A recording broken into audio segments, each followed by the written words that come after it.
All right, guys, as promised, I told you that we would be going over some traffic hacks. So today we're going to talk about Instagram. We got 5 simple tips coming from my wife who has an Instagram account.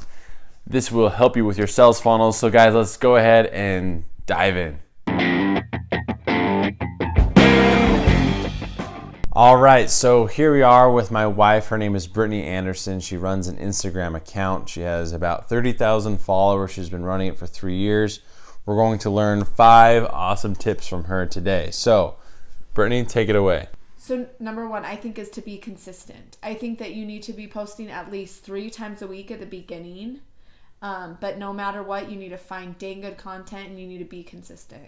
And number 2 is to find good content. So I think that you need to kind of switch the scenario and be like, if I was a customer or if I was someone following this account, would I want to see this image or this information? And I think a lot of times people just post to post and they don't post good quality information. And so I think that you need to post things that you would like to see. Okay, now I'm just going to intersect here just for a quick second. I really like how you said you got to post stuff that they're interested in. But then going back to step 1, you said only like 3 to 4 posts a week. I've actually heard from other Instagrammers you need to do literally 6 posts a day, guys. But the problem is with doing that is it probably comes across as really spammy. I agree. And she has 30 legit quality followers. These aren't bot. They really are engaged. Anyway, continue with step 3. Yeah, I totally agree with you. And I mean, that's my philosophy. I think that you don't want to be annoying. I mean, if you're posting 6 images of dang good content and good information, then heck, do it, But it's hard to find all that information. So, and then number 2 is to be quality content. And then I think number 3 is engaged imagery. And so I hate to say it, but that's what Instagram is. It's pretty pictures. And I think that when the lighting matters. I think that it needs to be cohesive with your brand. So I think that, for instance, I'll give you an example. We just worked with a carpet company place. They came, they took pictures of me and my kids, and honestly, I got the pictures back and I thought they were seriously cute, but no one really cared to see me and my kids smiling. So I thought, what would be really engaging is to have a picture of a kid with a super messy face touching his hands on the carpet. And so I feel like people would stop and look at that more versus just another picture of me and my kids. So that's just trying to come up with eye-catching imagery and being creative. That's awesome. And I will say that you are creative. She actually is a graphic designer. So guys, for those of you that aren't graphic designers, maybe a little tip here is to literally go on to Fiverr and find someone that can create good quality images that might give you a leg up. Yeah, I agree with you. And I think using them consistently so it's a consistent look. The same graphic designer? Yes. If you can find someone that kind of matches your brand, their style. Awesome. Yes. Number 4 is, okay, so I said this already, but a cohesive look. I think it's very important to use the same brightness and just the same filters. And I think that they say that you have about 1 second to capture someone's attention. So when they go onto your page, they see the first 6 images and they need to be engaging.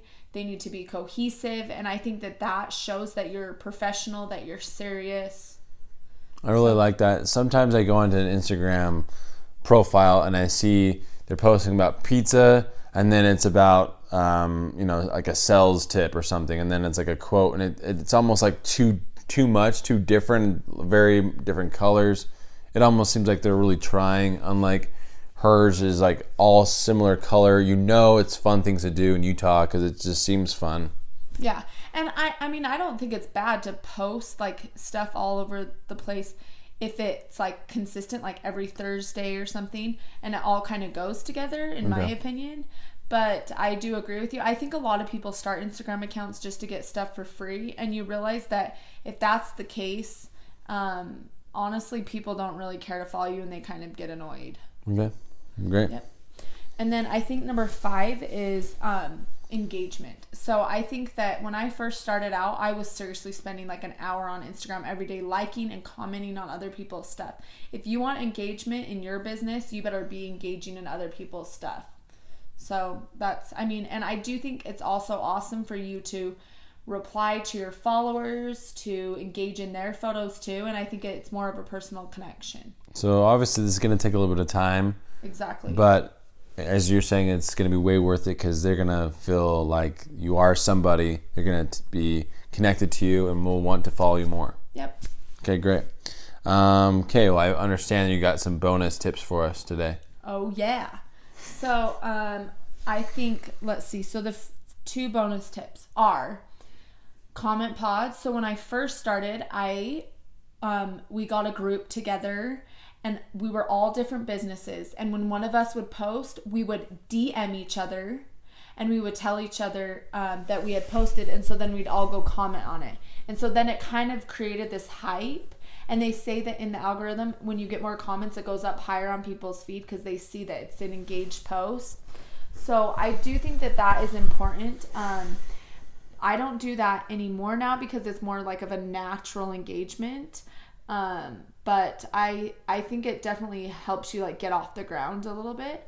And then the second thing is giveaways. That's kind of what has grown with mine. If I had 0 followers and let's just say I was a baby company, I would reach out to people with a small following, like anywhere from like 1,000 to like 5,000, and give them a blanket or whatever you are selling and say, hey, will you post this on your feed and do a giveaway? We'll do a giveaway. And then I think that's how you slowly can create followers. I think that you need to, you can reach out to those bigger people. And if you're willing to pay the price, I think it's great. But if you don't have a budget for it, I would reach out to the smaller numbers because they still love to get free stuff and you can just slowly build your following like that. If you don't understand what giveaways are, can you explain to them like the details of a giveaway? Yeah. So a giveaway is pretty much just like you're a company, you're giving away something. And how that goes about is either you reach out to a company and say, hey, I'm interested in giving you a little bit of publicity.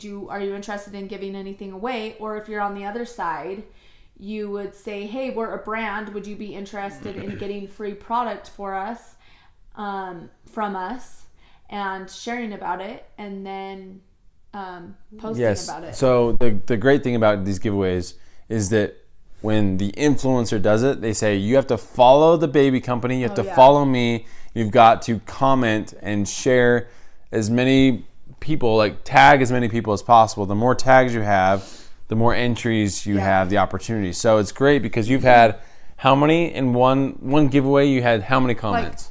Our biggest one was about 7,000. 7,000 comments. Essentially, it's just people tagging each other. But the cool thing is that more people are seeing it. It's like word of mouth. They're seeing your page. And I do think that what I was going to say is, it gets a little annoying, but for some reason it's worked for mine.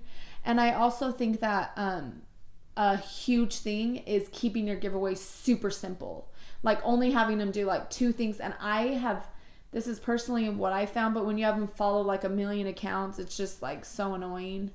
And I feel like it's just more effective when you keep it super simple. Like we were giving an iPad away one year and it was so complicated. And I tried to tell the company like keep it simple and they didn't. And honestly, like no one really entered because I felt like it was too confusing. Awesome. Yeah. Okay. Anything else? Nope. All right, guys. Thanks for watching. We'll see you on the next video. Okay, guys, that's a wrap. Thanks for watching and hearing the story about my wife's Instagram account. If you want to check it out, it's SLC Moms. We have a website. It's also slcmoms.org. Okay, guys, if you liked the video, give it a thumbs up. Please comment if you have any questions or have any thoughts. Please subscribe if you'd like to see more videos. If you want to be notified, please tip that bell icon. And guys, we will see you on the next video. Have an awesome day. We'll see you then.